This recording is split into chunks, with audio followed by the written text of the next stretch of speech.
thank you for the friendship over all these years. We started to work together at the NATO table in Lisbon in 2010 at the NATO summit. We were both prime ministers then, and we continued to work on security issues ever since. Russia, terrorism, cyber threats. You kept this great alliance on course during turbulent times.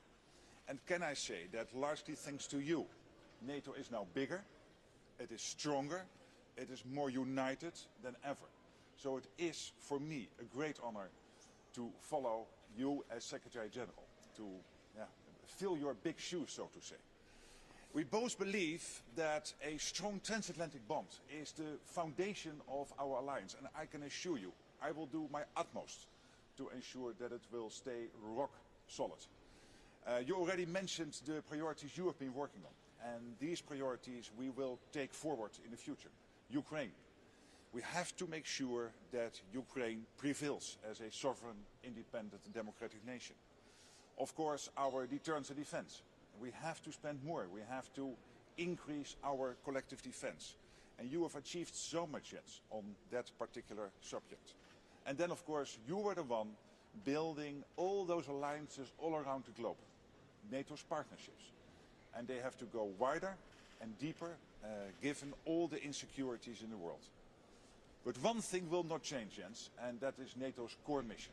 And that is to make sure that we defend our people, our nations, and of course our values. So thank you for the friendship, and thank you also, can I add that to my short introduction here, for all the cooperation over the last couple of months. You and my team working together in a seamless handover. It was really, really friendship and very important. Thank you so much.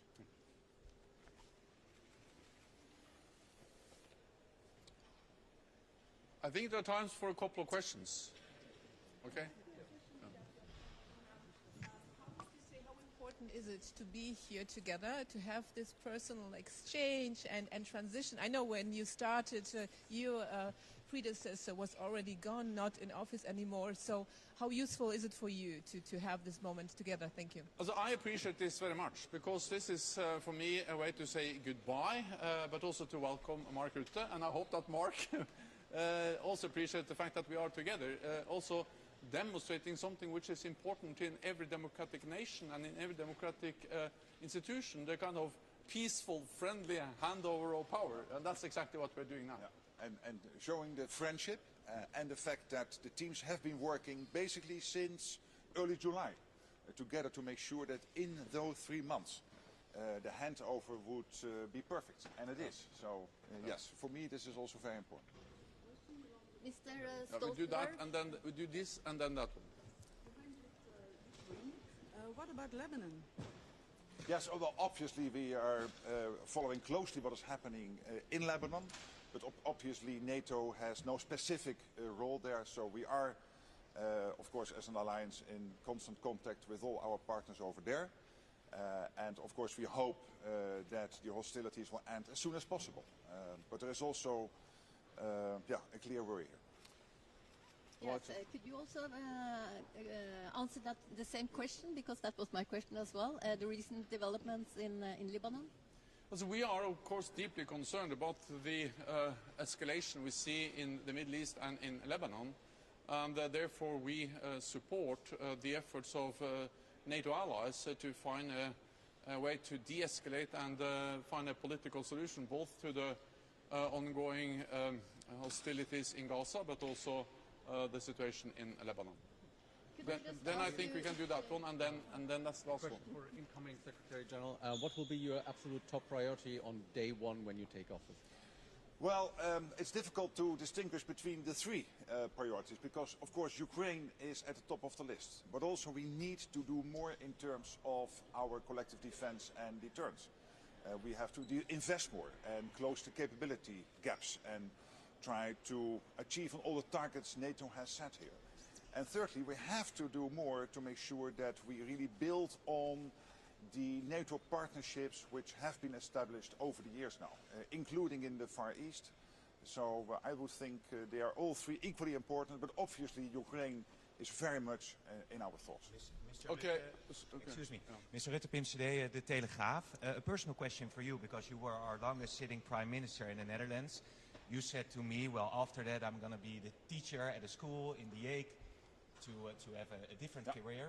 Why did you decide to take this chance to be Secretary General of the NATO? Well, as you know, we had a government crisis in The Hague in July last year. And then I thought about it over summer, given the fact that there was this vacancy and that I already had to say no previously to the American president because I was still in office and it would have led to new elections in the Netherlands, but then the government collapsed. I thought deeply about it during the summer, and then I decided in September, October, given the whole situation now, that I would give it a try, and then of course I had to work hard to convince all allies. Then one last question to Politico, and then we please. Hi, Lily Bayer from Reuters. Mark Rutte, I have a question. You're coming into office just ahead of a key U.S. election. Are you concerned about the possible impact of that election on alliance unity, especially when it comes to Ukraine? And what are you going to do to keep the alliance together if there are a diversity of views on how to help Ukraine? I'm not worried. I know both candidates very well. I worked for 4 years with Donald Trump. He was the one pushing us to spend more, and he achieved. Because indeed, at the moment, we are now at a much higher spending level than we were when he took office early in 2017. And he was also pushing us on China. And I think he was right there. Of course, Kamala Harris has a fantastic record as vice president. She's a highly respected leader, so I will be able to work with both, whatever is the outcome of the elections. And of course, I cannot vote, so we'll see what happens. Thank you. I think this is enough. See you later. Thank you. There will be a press conference later on.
Die stehen nebeneinander, der eine liegt auf den Füßen und dann ist da ganz steif oder so.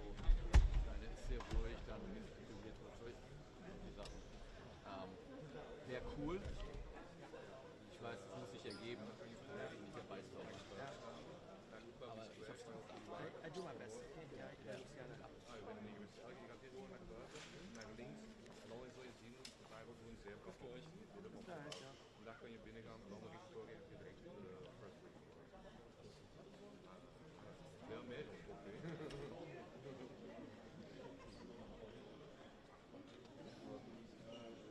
heb ik eigenlijk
they will enter, do the mix and mingle. You guys can do whatever you want to do here.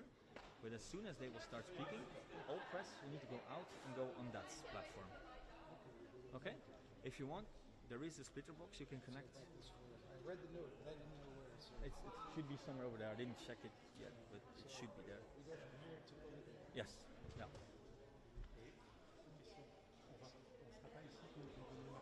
Non, c'est comme j'ai dit.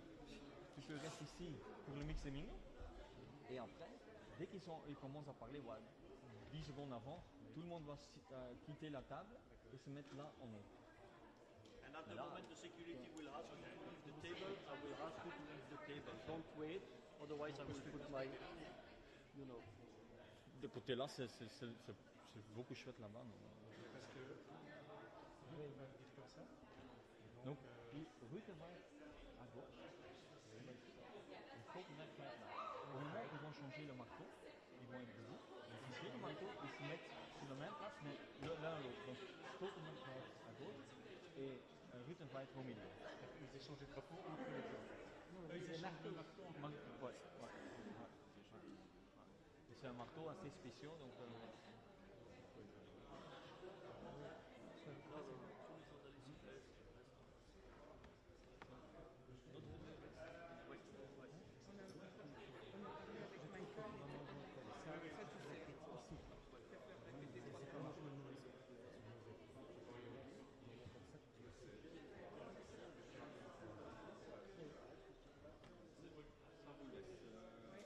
C'est juste mon équipe peut partir, sinon on n'a pas de temps.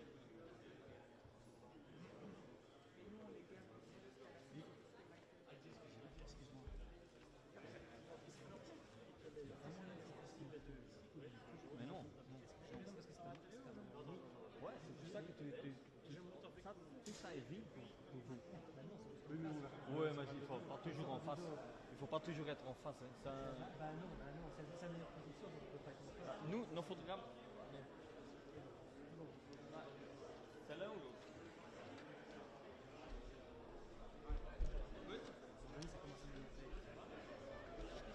Non, mais c'est vrai.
normally this is not allowed to have tripods here in this area because it takes more time to leave afterwards. But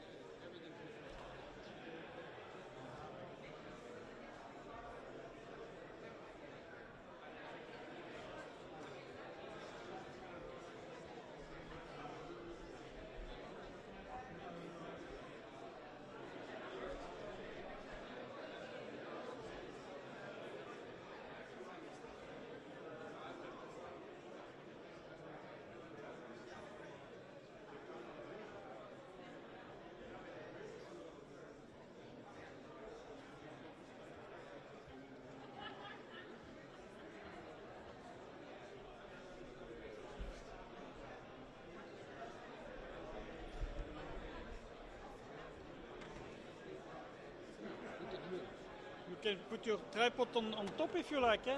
If we're able to move, then yes. But you still have 2 minutes or 3 minutes to put your tripod on the Just as long as I'm able to move around. Yeah. If I have to stay right here, then I'll keep the tripod. Yeah, but you can put the tripod there and you can move. Okay, all right.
Dear Secretary General Rutte, challenges before you are no less demanding. International security system is crumbling. The most devastating warfare since Second World War is fought on European soil. Terrorism, hybrid and cyber warfare are threatening our way of life. Dear Mark, you have to sustain our unity and to preempt fatigue in our support to Ukraine, where the future of European security will be decided. It is not an easy task due to the electoral turbulences in many of our democracies. The definition of our security has never been more complex, and the line between regional and global is more blurred. Because of that, we will have to finish the reforms that we adopted at Madrid and Vilnius summits.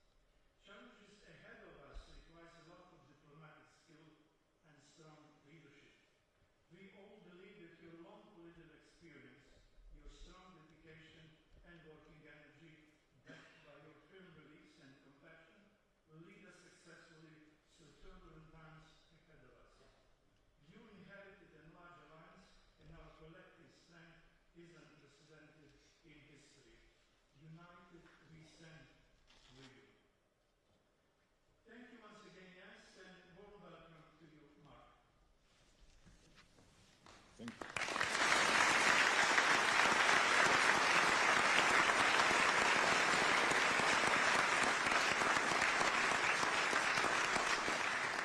Thank you so much, Mario.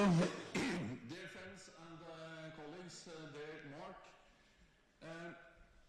when I became Minister for Industry and Energy in Norway in the early 1990s, the Prime Minister told me that I needed to be prepared for long meetings in the Parliament.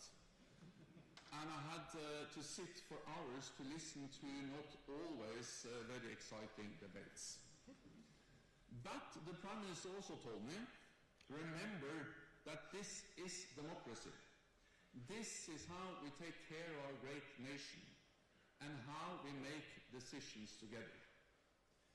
In the same way, I have sat here in the North Atlantic Council for 10 years, for more than 1,000 council meetings, and listened to discussions that I think we all can agree were not always very exciting. But all of them are part of how we take care of our great alliance and how we make decisions together. History was made in this room.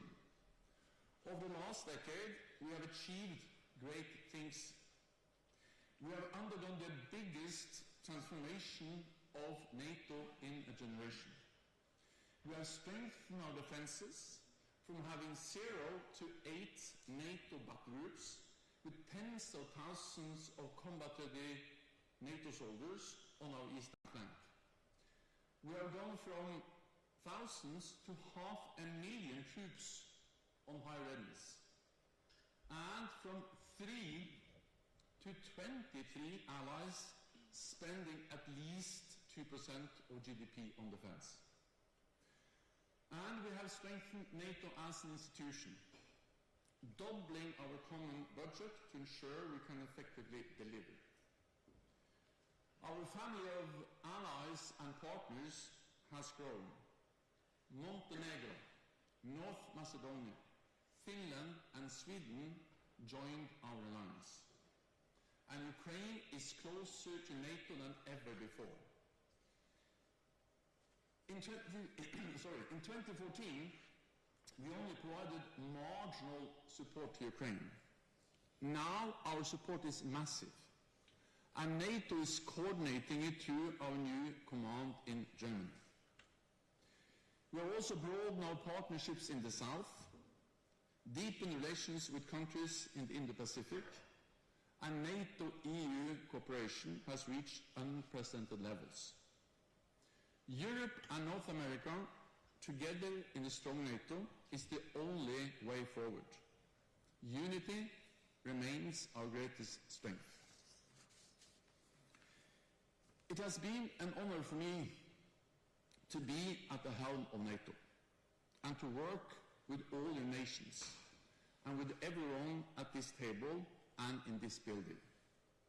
I thank you all, civilian and military leaders, members of the international staff, the international military staff, and representatives of national delegations. And of course, I thank my dear Ingrid, who's there. And now I'm coming.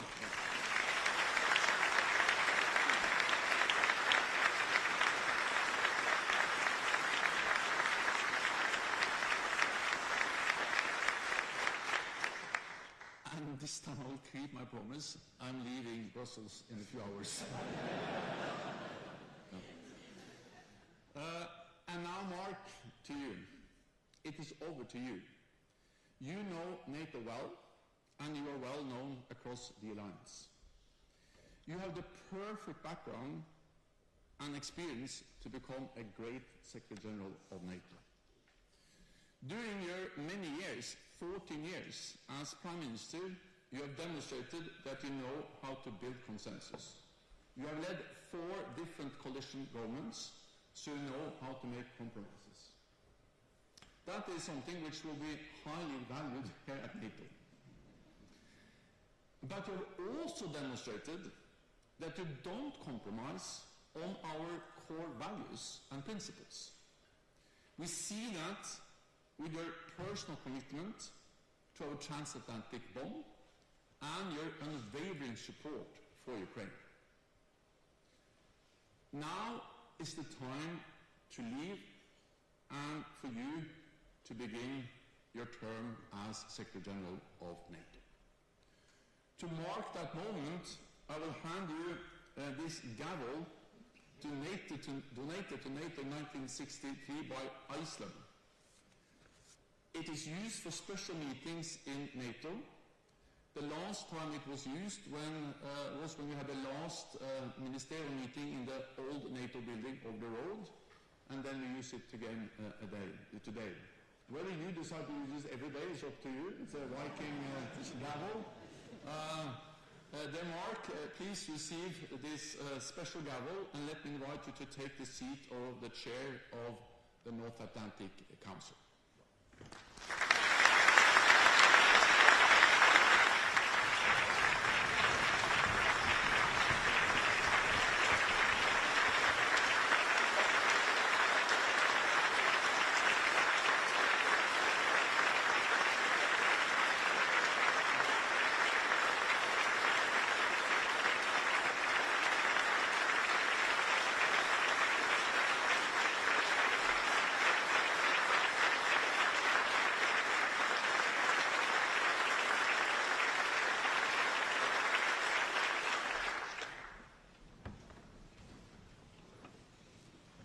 Well, thank you, Jens, and thank you, Ambassador Nobilo, dear Mario, for your very kind words, and a good morning to all.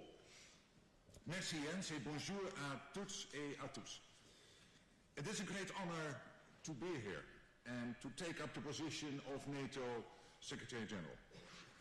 And first of all, I want to thank all of your nations for trusting me with the responsibility of guiding the alliance in the coming years. It is a big job, and I have big shoes to fill. Jens, you have been an exemplary Secretary General. Today, NATO is bigger, NATO is stronger, and is more united than ever, and that is in large part because of your leadership. On the one hand, you have set the bar high for your successor. But on the other, I inherit a robust alliance. Jens, my dear friend, thank you. Dear colleagues, I have every intention of keeping up the good work you have initiated in recent years. And I'm determined to prepare NATO for the challenges of the future. As Secretary General, I will work on 3 priorities. The first is to keep NATO strong and ensure our defenses remain effective and credible against all threats. For this, we need more forces with better capabilities and faster innovation. This requires more investment, because to do more, we must spend more.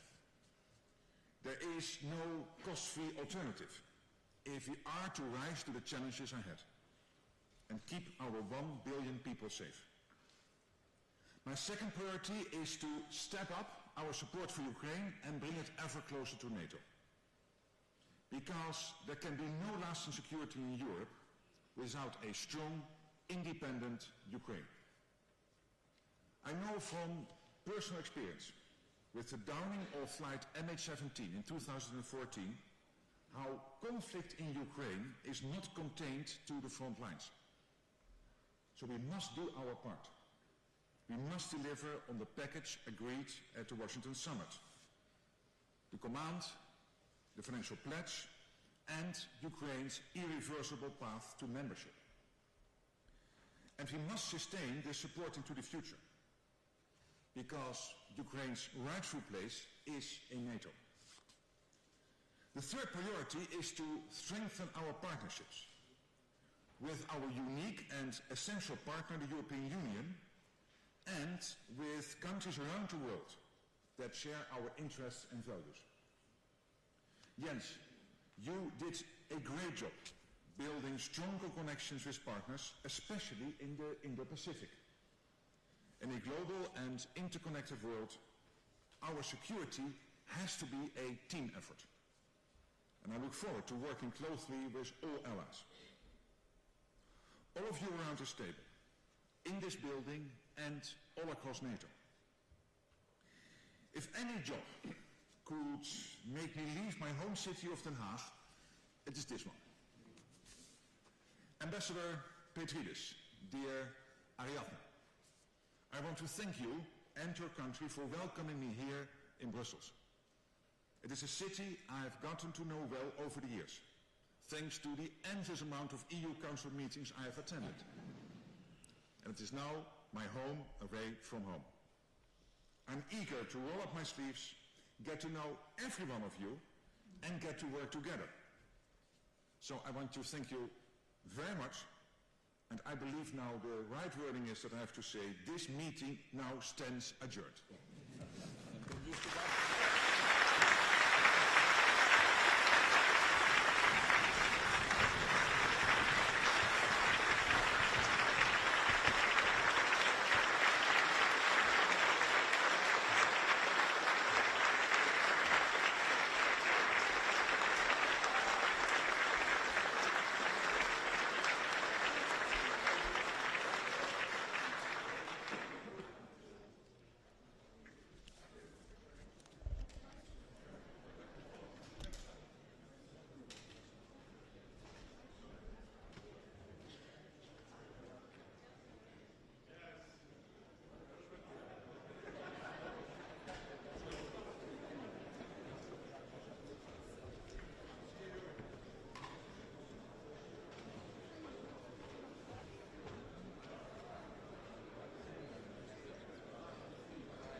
David.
test. 1, 2, 3 test.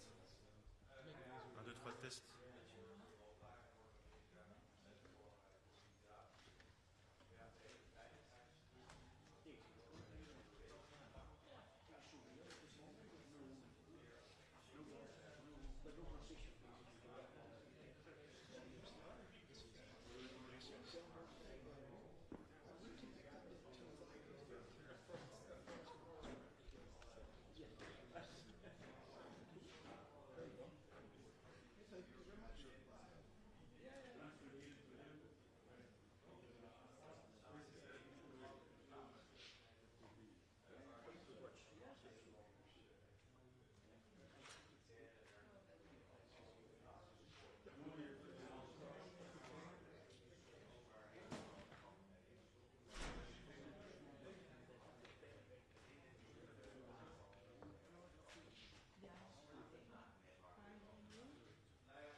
Test 1, 2, test 1, 2.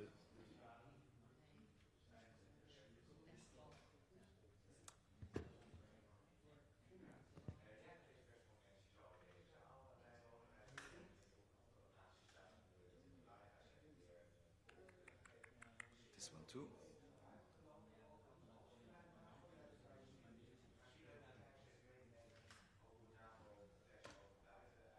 Tell me, 1, 2, 1, 2. Is it okay? Yeah.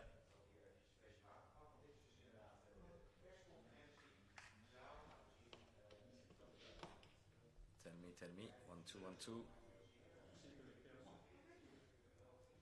Test 1, 2. Is it okay? Yeah.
test, 1, 2, 3 test.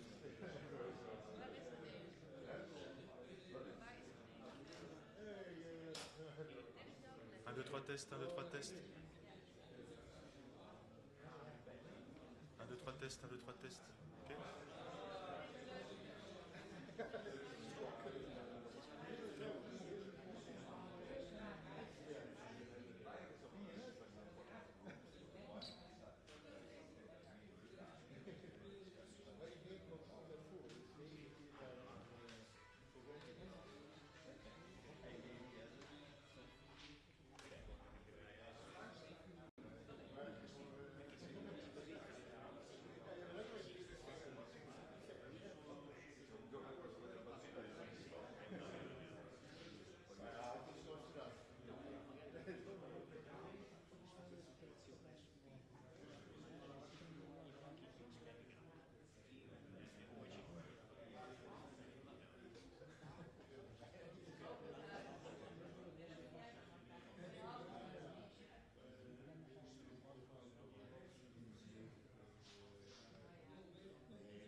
test. 1, 2, 3 test. 1, 2, 3 test. Ok.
Ouais.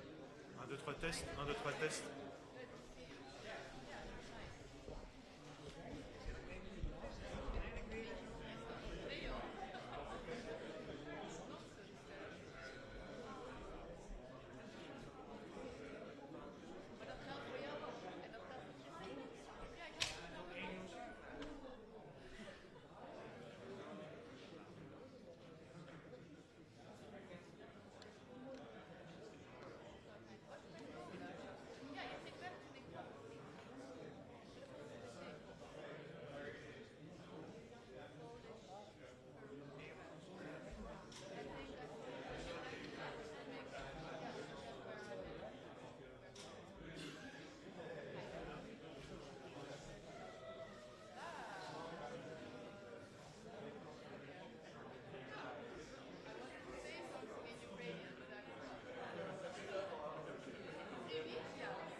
Yes.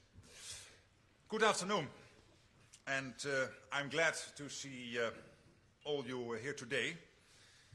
Brussels has one of the largest international press corps in the world. And I'm looking forward to be working with you. First, I want again to express my profound gratitude to Jens Stoltenberg for the tremendous job he has done in the past 10 years. Few leaders of this alliance faced a more challenging geopolitical environment. But Jens steered us through difficult times with a steady hand. He played a big part in making today's NATO stronger than ever, and he leaves behind an enduring legacy.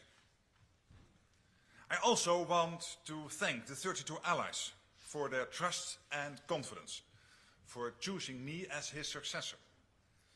I'm deeply honored to serve as Secretary General of NATO, the most successful political military alliance in history. But NATO allies face serious challenges, and we have work to do. At the Washington Summit, allies set a clear course towards a safer world for the 1 billion people we serve. Now, it is my job to ensure that we collectively implement these decisions and continue to adapt our alliance to a more complex world.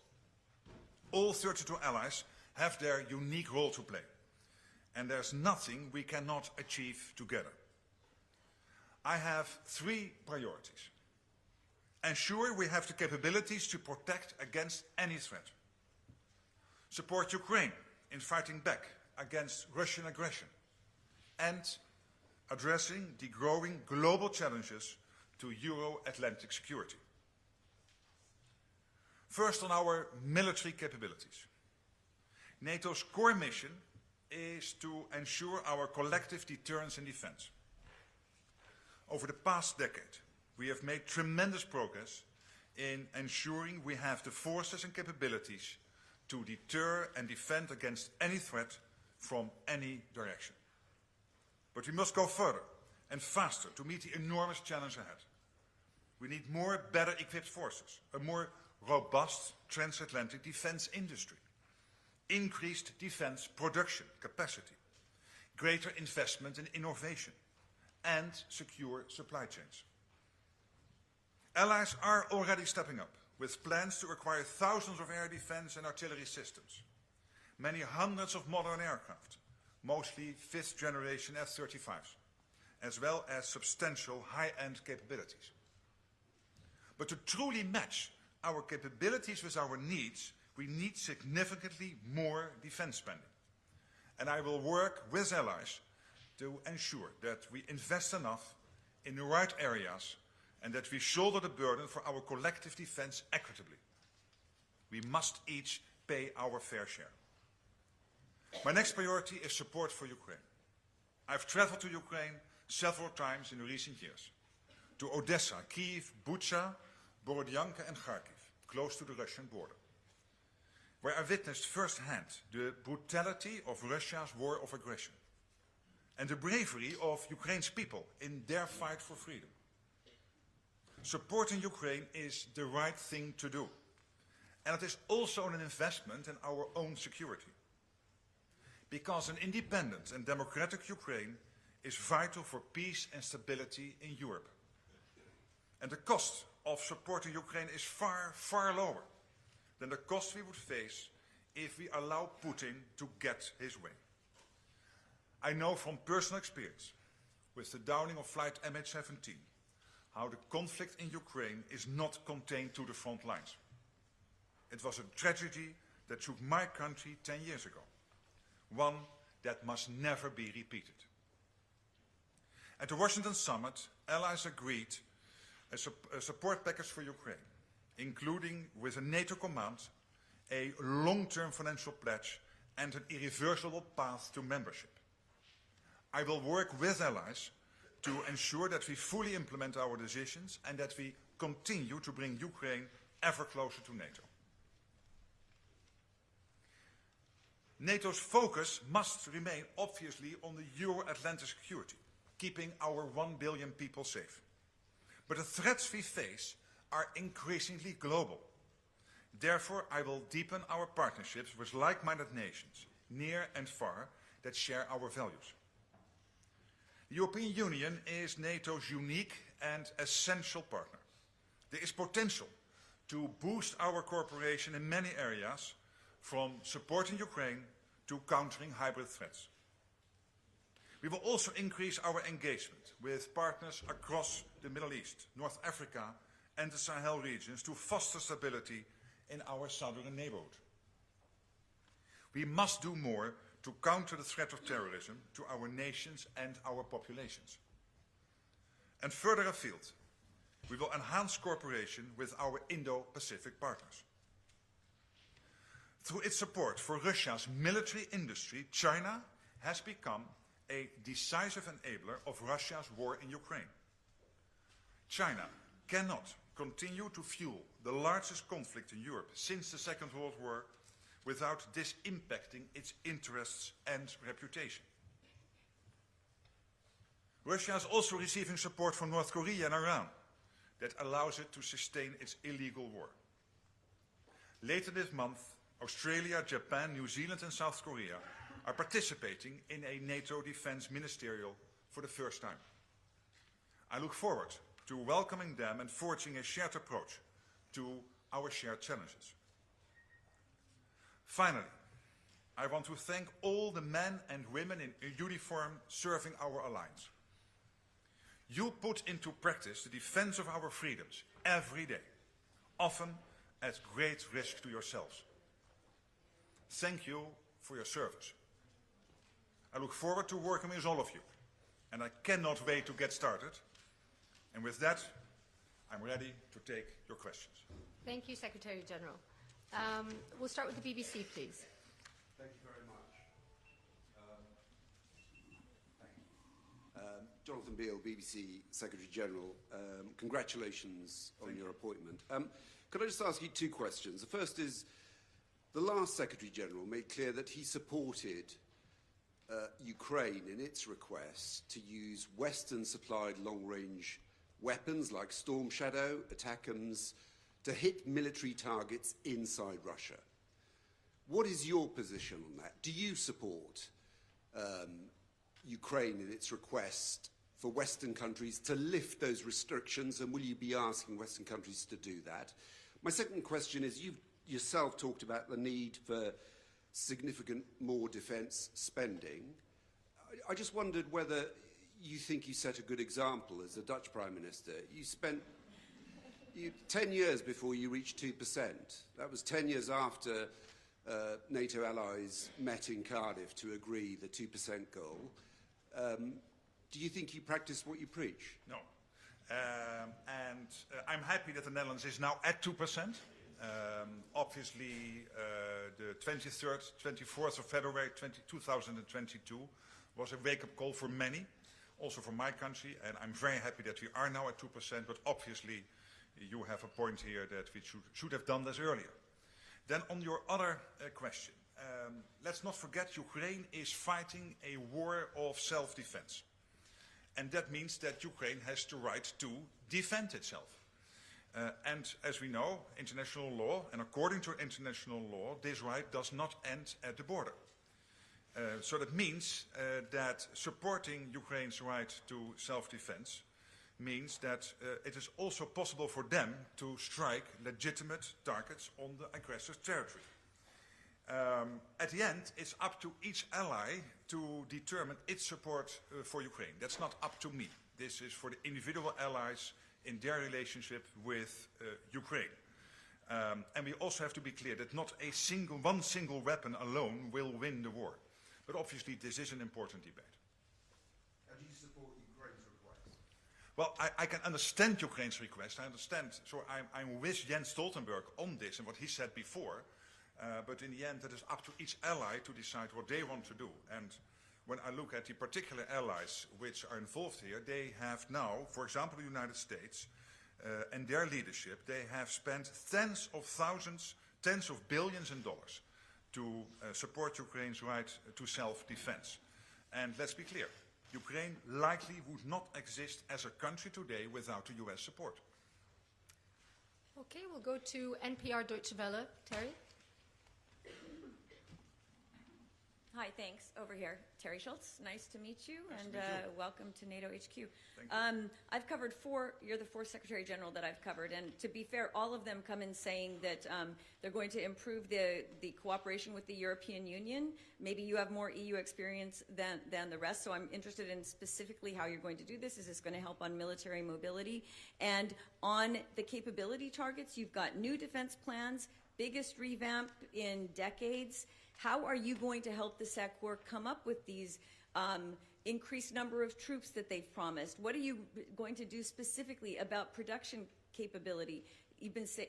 NATO's been saying for years, increased production capacity, and they're still not there. You've got lower stocks. What are some specifics you're going to do to get NATO to the war-fighting capability that it's promising with these new operational plans? Thanks. Yeah, very good question. Maybe first to start with NATO EU. Of course, I'm good friends with all the senior leaders in EU, and I'm looking forward to work with them, and I will have meetings soon scheduled with the incoming President of the European Council and with the President of the European Commission, who will continue in that role, and of course the other main players. And I welcome, I must say, EU's efforts to defense. I think there is a clear recognition, both on the side of NATO and on the European Union, that we both value a more capable European defense. Of course, being complementary to and interoperable with NATO. But that's also what I hear back from the EU side. Nobody wants parallel structures, nobody wants, let's say, duplication, what NATO already is doing. So I think we can be on one page on this. But clearly also the EU has to now think about how to implement all these policies, and I'm really looking forward to work with them in conjunction, because at the end we have the same goal, and that is to keep also this part of the world safe. On industry, this is clearly for me a priority, because without a strong transatlantic defense industry, there can be no defense. That's clear. Well, in the past few years, let's agree that we have seen a marked increase in defense production across the lines. We are producing more shells, more ships, and more missiles than we have done for decades. So that is the positive. But we need to go further, we need to go faster. That is for our own deterrence and defense, but also in support of Ukraine. I think NATO has the tools to help increase production, aggregate allied demand, for example, and deliver capabilities. And also at the Washington Summit, as you know, the Defense Industrial Pledge was agreed, and I will be delivering on that pledge in the coming month. So this is a clear priority, and I'll work with my team and with allies to make sure that we ramp up defense production, that we look into the reasons why sometimes it is difficult for companies to do that. There might be this issue of more longer-term contracts, which I'm hearing, and there are other issues, and you probably have heard the same, which we have to work on them and make sure that there is no excuse for anyone not to have a bigger defense production in overall size than we have at the moment. Thank you. I'll go to Reuters over there at the end. Secretary General Andrew Gray from Reuters over here. Yes. Hi. Hello. A simple question. Is Ukraine winning the war against Russia's invasion? And what can you and NATO allies do to change the reality on the battlefield? Well, clearly, Ukraine is fighting this war of self-defense, and as you know, I'm absolutely impressed by what Ukraine is doing. They have shown with courage, they have shown also with creativity. They can push back the Russian forces. When you ask me what is the situation now on the battlefield, clearly it's not easy, it's difficult. There's on the one hand Ukraine's army, as you know, holding on part of the Kursk region in Russia. But we also have seen Russian forces making some limited gains on the battlefield this year. But that progress, don't forget, has been costly. Recent estimates I'm getting, and probably you also, of Russian losses run at about 1,000 killed or wounded a day. 1,000 killed or wounded a day. And that is on top of the total of 500,000 already killed or wounded.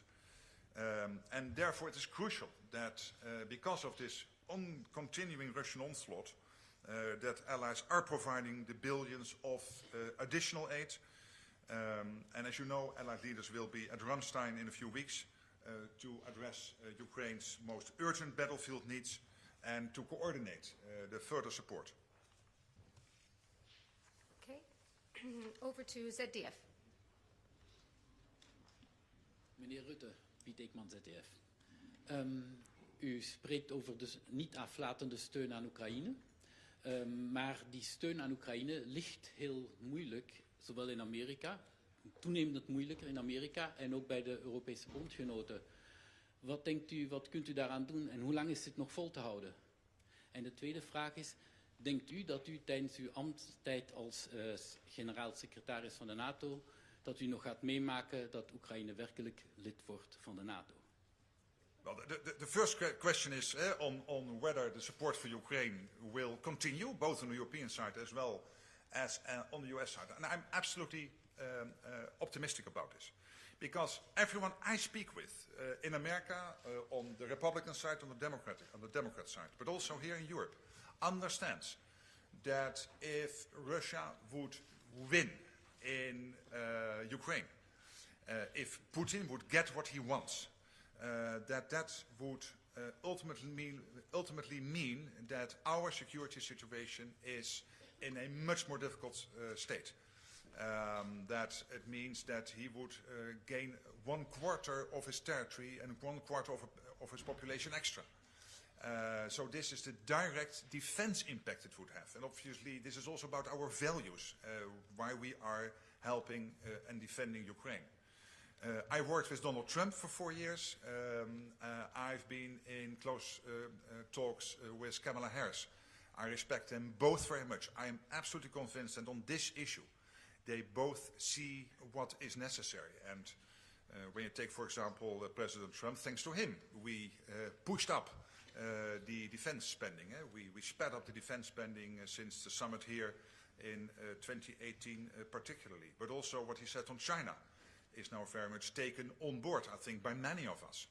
Kamala Harris has a record as vice president and now as a candidate in defending American values. So I think on the US side it will be hard work to make sure that we all stay united.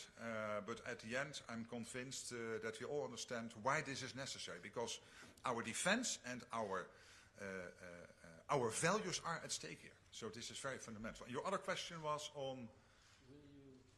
Yes, well, clearly, as I said in my introductory remarks, there has been the language in Washington on Ukraine, and that their future place is in NATO.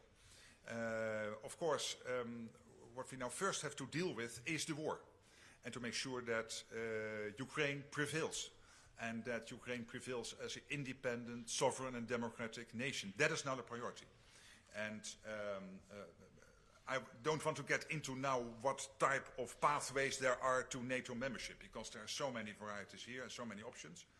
And that will very much also depend, of course, on the Ukrainian leadership and how this war evolves. Okay, we'll go to Ukraine news agency, Dmitro. Yeah? Dmitro Skukov, National News Agency of Ukraine. Thank you for the floor. Russian President Putin recently presented his new nuclear doctrine and decreased the threshold for use of the nuclear weapons against non-nuclear states.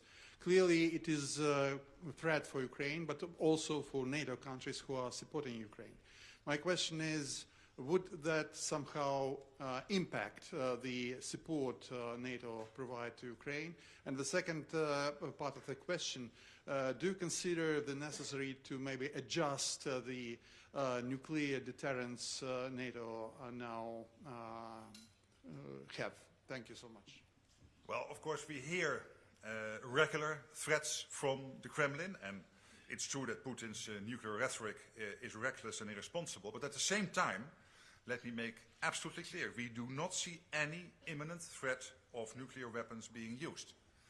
And that's what I want to say about this at this moment, because let him talk about his nuclear arsenal. He wants us also to discuss his nuclear arsenal. And I think we shouldn't. We should just acknowledge the fact that clearly there's no imminent threat of nuclear weapons being used. And that is important. And generally, not just on nuclear, but more generally, if you would give in to Putin's threats, that would set a precedent.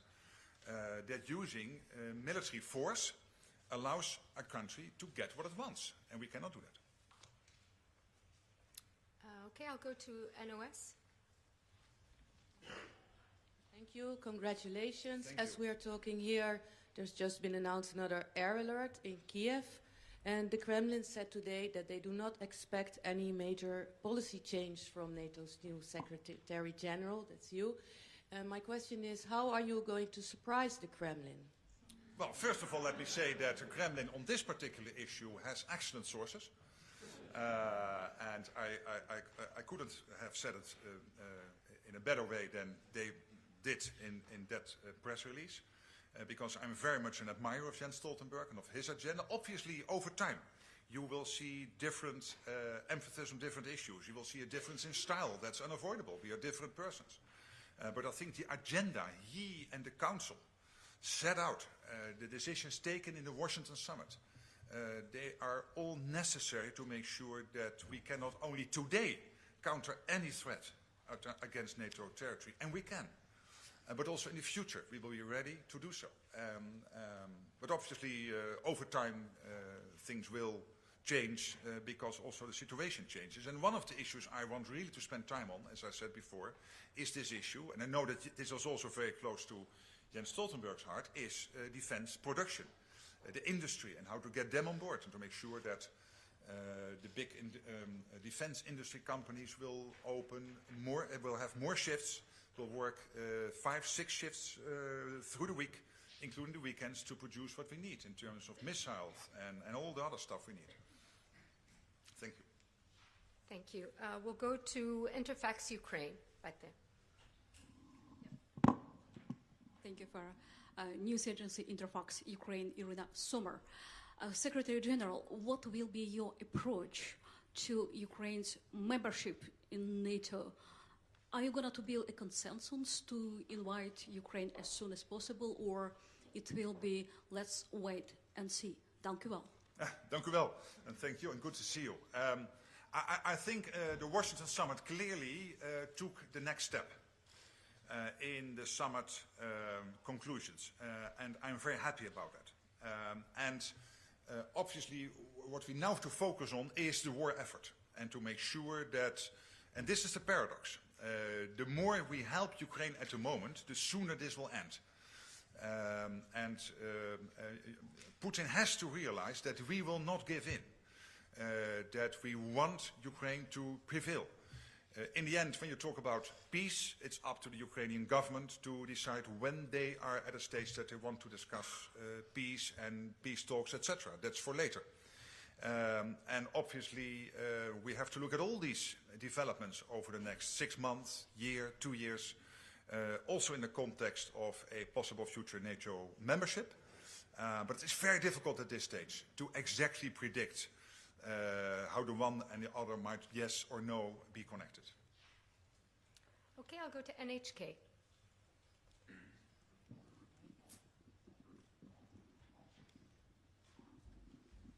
Thank you, Satya from NHK.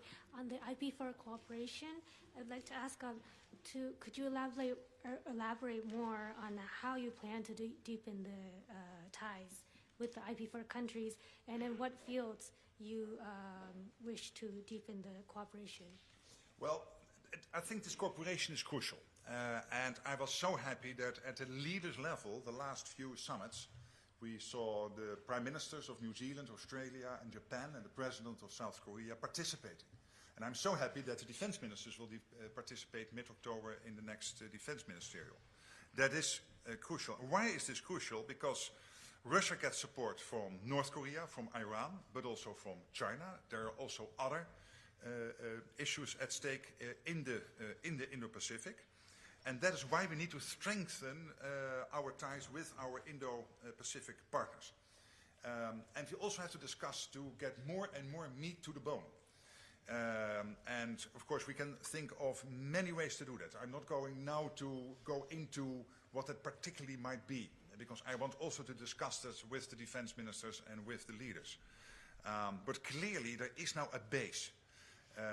And I know that in all 4 countries, Australia, New Zealand, South Korea, Japan, it is very much high on the agenda. And they are there for a reason in these summits, because they sense that there is a togetherness, that there are global threats we have to face. So there's ample opportunity, but I think I should first discuss with them some options to, based on this well-established cooperation, take the next steps. But clearly we're going to do that. That's absolutely my aim. Okay, I'll go to TRT at the top there.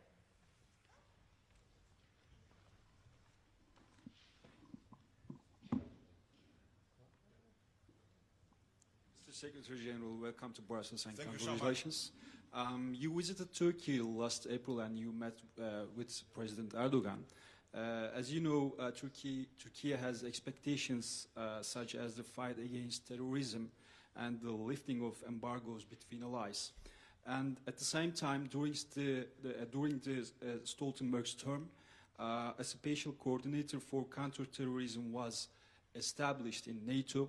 So in this sense, as a Secretary General, what will be your approach regarding this matter? Thank you. This is a very important issue. And yes, I discussed it multiple times in meetings I had with President Erdogan. He and I have worked in all the years that I was Prime Minister, and of course he was already Prime Minister before I became Prime Minister, and then he became President of the Republic. I think I could say we are close friends, and we see eye to eye on this. And clearly, fighting terrorism is something we also have to take up within the NATO context. He is not only pushing for that, I'm absolutely receptive to this, because we have to work on this in conjunction. We will do that. We will have those discussions. And also I think it is important that within NATO there are no, let's say, boundaries in terms of who you can supply whatever. I know there is also sensitivity there, and we have to work also on that. Thank you. I'll go to Bloomberg, the back.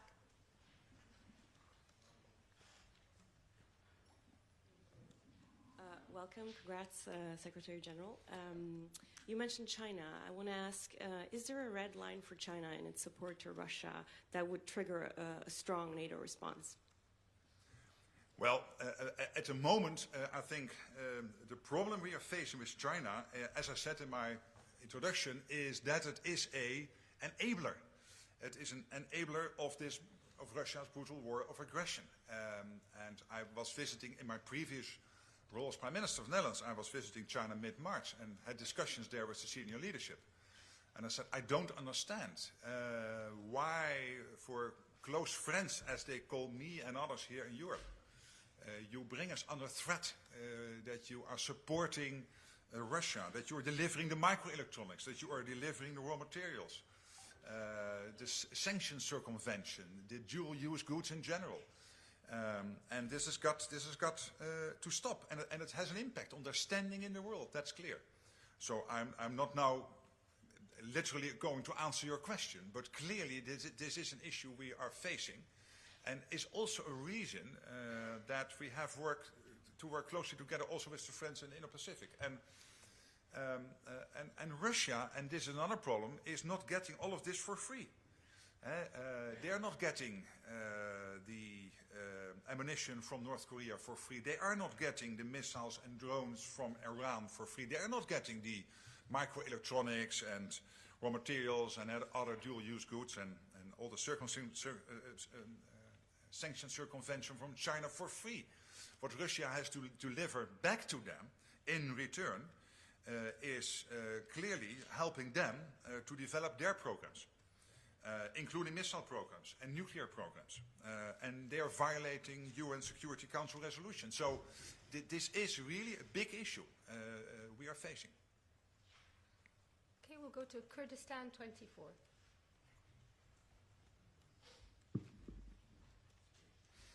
Thank you, Good to see you. Barzan, Hello. reporter from Kurdistan 24. Good to see you. Good to see you again. I'm very happy to see you. Over the past decade, you have very good relationship with the Kurdish Authority, especially in Iraqi Kurdistan region. So, especially during the combat against ISIS, Daesh, could you give me, or could you promise them you will not leave them alone and continue to provide and support and training Kurdish Peshmerga to against ISIS? Thank you. Yes, and in general, Iraq, if I may put it like that, obviously we also work closely with the Kurdish region and with Erbil, but also generally with Iraq.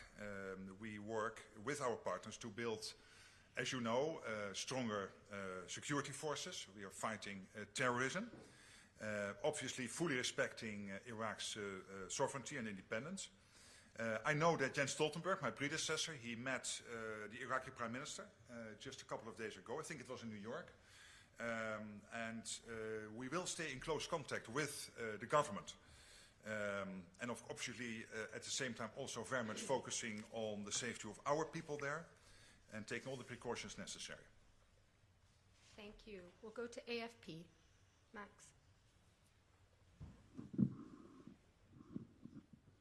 Secretary General, thank you very much. Max Delaney, AFP. Two questions. Do you think it is possible to do a deal to end the war in Ukraine in 24 hours? And secondly, on Trump, you said you're not worried about him, but this is a man who said that he would encourage Russia to do whatever it wants with countries in NATO that don't pay enough on defense. Is there any place for language like that that undermines the Article 5 guarantee in the alliance? My point is this. I worked with Donald Trump, and I think we have to acknowledge that on the two issues I mentioned before on the defense spending, when Jens Stoltenberg started, it was 3 countries delivering the 2%. It is now 23 countries delivering on the 2%. And the overall spending in NATO now is at 2% or more. And this is a huge thing. I would say he, not only he, but also thanks to him pushing this, has been achieved. And I also mentioned China. That when he started to talk about China, I believe not everybody was realizing the threat that we had to face and the role it is now playing in Ukraine, for example, and in the Ukraine war. So on these issues, I would think that he had the foresight to work on this, and I want to acknowledge that. I'm not going to comment on everything Donald Trump or Kamala Harris, the Vice President, is saying. But generally my impression and my gut feel is, based on all the talks I've had on both sides of the aisle, including with the candidates, is that they understand that in the end, the transatlantic relationship is crucial not just for Europe. It's not there for an historical reason that they didn't want to repeat a mistake after the First World War, not being involved in Europe. No, it is crucial for their defense, for their security. Because if Russia would be successful in gaining more influence in this part of the world, it would be a direct security threat towards America, towards the United States. And that includes if Putin would get what he wants in Ukraine. So that's why I'm making those comments. And I don't want to react on every syllable, every sentence any of the American politicians are uttering. But this is my general conviction. Thank you. We'll take one final question from ANSA and wrap it up. Thank you all. Hello, Secretary General Mattia Bagnoli, ANSA, the National Italian News Agency. 2 questions, if I may. The first one, in your previous job, one of your main concerns was to be sure that Italy and other EU countries would spend less and balance the book. Now, ironically, you will need to push for Italy and others to actually spend more. So what is your strategy? And balance the book, by the way, yes. What is your strategy here, given the fact that budgets in many countries are, as you know, already stretched? And secondly, you talked about partnerships. So what's your vision for the southern neighborhood? What can NATO do really to be more relevant there? Yes, well, I'm very happy that Jens Stoltenberg appointed a special representative for the southern neighborhood. And I had the opportunity last week to have extensive talks on this issue, and I think there are ample opportunities to work closer together. And we have to develop this over the coming months. On your first question, well, clearly this is an issue facing many governments. But hey, at the end, this is what politicians are there to do. And I know that Giorgia Meloni, my successor in the Netherlands, Olaf Scholz, all the leaders here on the European side, but also in Canada and the US, we know that this is our task, to balance the books, yes, to make sure that you have a situation where you can hand over to the next generation in a way that the state finances are sustainable, but also to make sure that the priorities which need to be financed can be financed. And there are various ways to do that, but I will not, of course, go into that because that is different for every country. What I liked in the EU was that the country-specific recommendations have now been made more central to the decision-making process. And I think that system of the CSRs, the country-specific recommendations, is an excellent one because it addresses the issues in my country, and my country is now struggling to get the 5 billion from the COVID fund. My government already, and this government is working on that to implement all the policies so that the 5 billion will be released. I know that all the governments are working on that, and it means that in return for more reforms and making your economies more resilient, the EU is also willing to help, in this case, with the COVID repair money. But in the end, that's up to the national governments. But it is clear we have to defend our alliance. We have to make sure that our nations, our people, our values are defended. At this moment, that's absolutely the case. If anybody attacks NATO, we are ready to react, and we will win. But we have to make sure that it is also the case in the coming years. Do you think you can still go by bike to work? Oh, let's see. It's not wise to talk about transport because it is also related to your security. So. You said you're home away from home. Is Brussels your new home, or will The Hague be your home forever? Oh, but I will also spend some time in The Hague, but most of my time, of course, in Brussels. Absolutely. Yeah. Thank you. I'm looking forward to that. A fantastic city and a fantastic country. Thank you all. Thank you all. I look forward to meeting you many more times in the next years. Thank you so much.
Thank you.